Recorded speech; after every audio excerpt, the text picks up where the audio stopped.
Nagsimula kay Vico Soto, sinundan ni Kiko Barsaga, tapos ay si Leandro Leviste naman.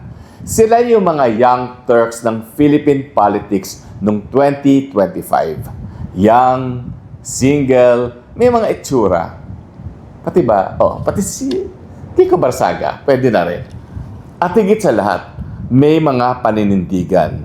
Or so we thought. Or so I thought. Pero, si Vico Soto na lang ang last man standing. Si Kiko Barsaga, purong nyaw-nyaw. As in, literal na nyaw-nyaw. Nagkamali siya na kinalmot. Ang bilyonaryong si Enrique Razon na inakusahan ni Barsaga na nang bribe ng mga congressman upang iluklok bilang House Speaker si Martin Romualdez ay hindi pala pet lover. Kahit sa mga nagsasapusa, hindi niya gusto yun. Walang amor sa mga kitty cat si Razon, kaya nagsampa ng cyber libel case laban kay Barsaga. Di mukha na siyang puting na inabandona ng inahing pusa. And while we are uploading this video, ay nagsampa din ng demanda si Congressman Ronnie Puno laban kay Barsaga at baka may mga sumunod pa. Cyber libel din at may kinalaman sa kasong isinampa ni Razon kay Pussycat Barsaga. Nag-apologize na si Barsaga sa mga taong tinalo niya pero tuloy ang demanda. Saang animal shelter kaya ng mga pusa siya pupulutan pagkatapos nito? Si Leandro Leviste naman ginulat ang madla nang mag-expose ng isang DPWH engineer na nagtangka mag-bribe sa kanya. Biglang bumango ang pangalan, pero ngayon, siya na ang flavor of the month ng mga netizens sa mainstream media at sa social media dahil sa kanyang negosyo na solar power. Idagdag pa dyan ang issue ng Cabral Files. Ang itsura niya ngayon para siyang pilyong estudyante na principal's office.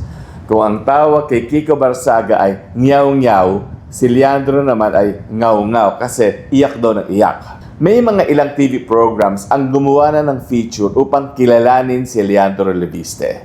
But all these programs only tackled Leandro Leviste as a young entrepreneur. Pero dito sa Time to Talk, babalikan natin kung paano nabuo si Leandro Leviste sa mundo. Hindi naman yung actual pagkagawa sa kanya. Ew. Wala naman. Gusto ko bang makita yun? Basta, wala ako doon kaya hindi ko alam yun. Pero fetus pa lang siya ay nasubaybayan ko na ang buhay niya. But again, bago natin balikan ang buhay ni Leandro Leviste nung nasa sinapupunan pa siya ng nanay niya si Loren Legarda, please don't forget to like and subscribe to our channel PH Time and press the notification button for further updates.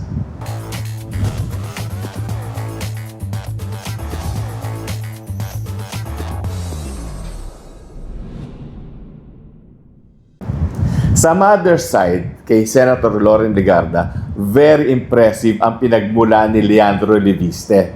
Lolo niya ang dakilang periodista na si Jose Bautista ng pre-martial law Manila Times. Matapang at magaling talagang periodista. Magaling na editor. Talagang inidolo siya in the field of journalism.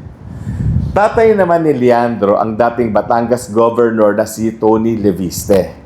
May ibinigay na payo sa akin si Tony Leviste nung araw. Ang sabi niya, don't make any decision when you are too angry, too sad, and even too happy. Kapapayo niya, ayun, nabaril niya yung assistant niyang si Rafael de las Alas dun mismo sa opisina niya sa LPL building sa Makati. And if I'm not mistaken, kamag-anak ng napatay, si Ay de las Alas, pati na si Ogie Alcacid, kasi magpinsan sina Ogie at Ay. Sa second family belong si Leandro. Ang unang asawa ng tatay niya ay mula sa angka na nag-develop ng White Plains Subdivision sa Quezon City. Ito yung mga sarangaya. Kaya nga ang major road sa White Plains ay sarangaya ang tawag. 3 babae ang anak ni Tony Leviste sa unang asawa. Isa na dito ang equestrian na si Tony Leviste.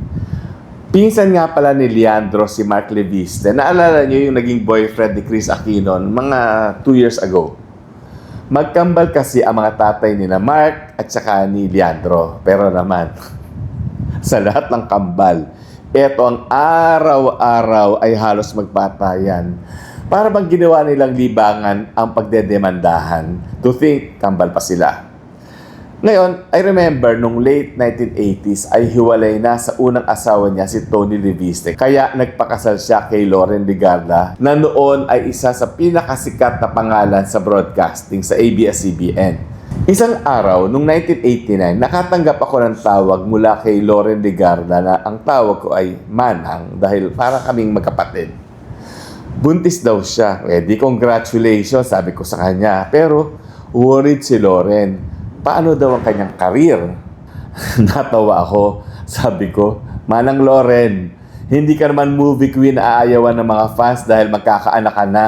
Sina Nora at Vilma nga, pati nga si Sharon, sikat pa din kahit mga nanay na.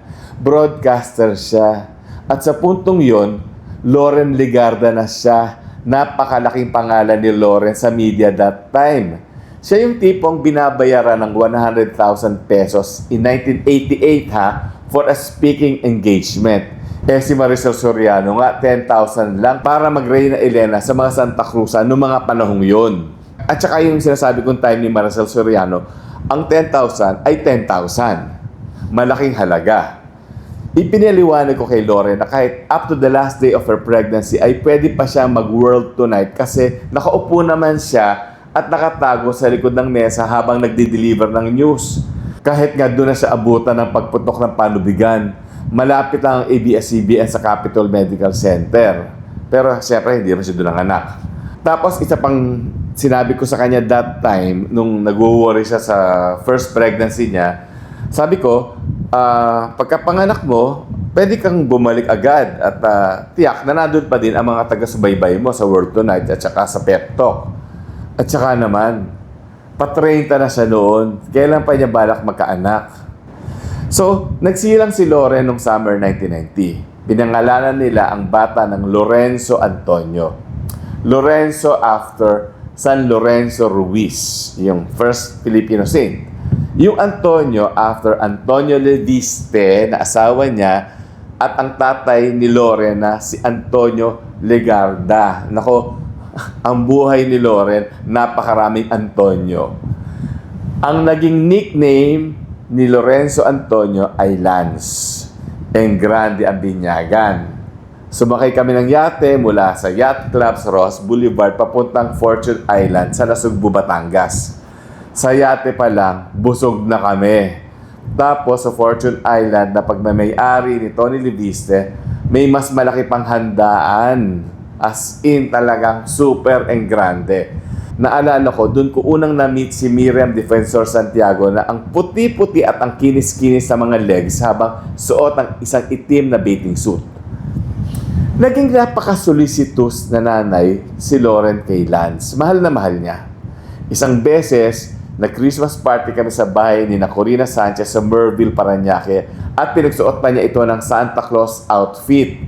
Ito si Lance, talagang ang cute-cute kasi ang puti-puti niya tapos naka-Santa Claus outfit. Tapos pinapakanta pa ni Loren ng yung isa Sound of Music in Do, a deer, a female deer. Yun, teka, baka ma-feels cap na tayo nun. So anyway, proud mother si Loren. Pero ang ending, susuwagin lang pala ni Lance ang nanay niya 30 years later. Noong 2022, ito yung presidential race. Nung sinuportahan ni Loren si BBM sa presidential elections, Lance publicly denounced Loren sa isang open letter na I'm sure ikinamatay ni Loren. I never discussed that with Loren because that public humiliation must still hurt Loren, maybe up to this day. Nang dinenounce ni Lance ang nanay niya, hati ang opinyon. Marami ang nagalit kay Lance. Wala daw itong utang na loob, ingrato, di daw dapat ginagawa yon sa magulang. Pero ngayon, dahil nga sa nangyayari kay Leandro Leviste, bumango si Lance. Sa Facebook ay lumutang ulit ang napakaanghang na open letter ni Lance laban sa kanyang nanay at pinupuri na siya ng mga netizens. Ito daw ang anak na may prinsipyo. Siya ngayon ang the good son. Actually, habang lumalaki si Lance ay marami na silang hidwaan na mag-ina. Talagang kontrapelo. Si Leandro, ang alam ko, siya yung mama's boy kasi magiliwing bata. Smooth lang ang takbo ng relasyon nila ng nanay niya. Pati ang sitwasyon nung ipinagbubuntis ni Loren si Leandro, iba. Mas relaxed. Easy-easy lang. Siguro ay dahil na naging mas malaking pangalan pa si Loren noon sa broadcasting at secure na siya sa kanyang karir. Nakapag-enroll pa nga siya sa National Defense College at nagkaroon ng rango bilang Lieutenant Colonel. Kaya ang tawag ko sa kanya noon, ito tokso ko lang at napipikon siya noon. Ang tawag ko sa kanya dahil Lieutenant Colonel, si El Ticol. Maning-mani ni Loren ang National Defense College. Nakaupo lang sa likuran at madalas ay tulog kasi nga nagdadalang tao, laging inaantok. Pero naipasa ang kurso. Saan ba ipinaglihi si Leandro? Sa Manggang Hilaw.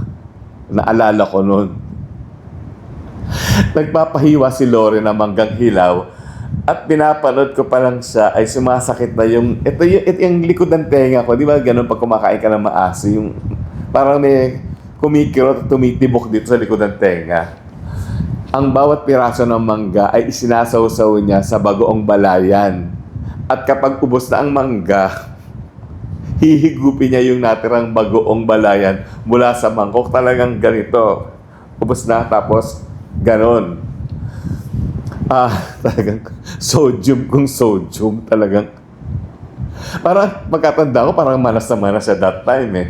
Pero nung ipinanganak si Leandro noong March 18, 1993, ay dinalo ko pa sila mag-ina sa Makati Medical Center. Nakarga ko pa si Leandro kasi ipinasok siya sa kwarto ni Loren para mag-breastfeed. Ang pula-pulang sanggol, ang cute actor, medyo maliit, hindi ganun kalaki ang bata. Pero again, talagang pulang-pula. Habang nandun ako ay dinidiscuss ang magiging pangalan ni Leandro. Kay Loren ang galing ang pangalan, Leandro. Wala lang, basta starting with the letter L kasi Lorna Regina si Loren. Siyempre, may Antonio. Kaya Leandro Antonio. Ang nickname, Lian. May pagkapiloso po si Tony Libiseng, asawa ni Loren. Sabi niya, ano yun? Lian Batangas. Napikon si Loren at muntik na mag-away. Basta, ang tanda ko nun, yung Lian niya, hyphenated pa nga eh. Pero parang nawala na along the way yung hyphen. Naalala ko pa nung pag-alis ko sa Makati Medical Center ay nakasabay ko pa sa elevator si Sharon Cuneta na may dinalaw din sa parehong ospital. Gusto sana dumalaw ni Sharon kay Loren kaya lang ay patapos na ang visiting hours that time. Nang bininyagan si Leandro ay kukunin dapat akong ninong. Kaya lang ang gusto ni Loren ay nandun ako mismo sa binyag. Linggo ang binyag at may show ako ng araw na yon. Ito yung naalala nyo pa yung Showbiz Linggo. Hindi natuloy yung pagnininong ko kay Leandro. Habang lumalaki sina Lance at Leandro, ay nakikita ko pa sila paminsan-minsan kapag tinimbirihan ako ni Loren na may suman sa bahay niya. Alam niyo naman ang lolo niyo. Suman lang. Tatakbo agad dyan. Ayun, nakikikain ako sa kanila tapos nakikita ko yung dalawang bata. Ang pagkaalala ko, mailap si Lance. Kapag dumadating ako, ay tumatakbo siya, patakbo sa itaas sa second floor. Pero si Leandro, nako, ma-PR kahit nung bata pa. Talagang nakikipagkwentuhan kahit sa mga matatanda. Kaya sabi tuloy ng mga netizens sa social media, pati si Manny Pangilinan, naisahan daw. Ito yung nabentahan ng prangkisa. Sa pagkaalala ko, noon pala ay marami ng mga invention si Leandro. I think parang mga project sa school. Matega niya ipinapaliwanag ang mga ito, but wala akong interest sa science, kaya di ko naiintindihan at hindi ko na maaalala. Siguro kung history at literature pa yan, baka nagkasundo pa kami.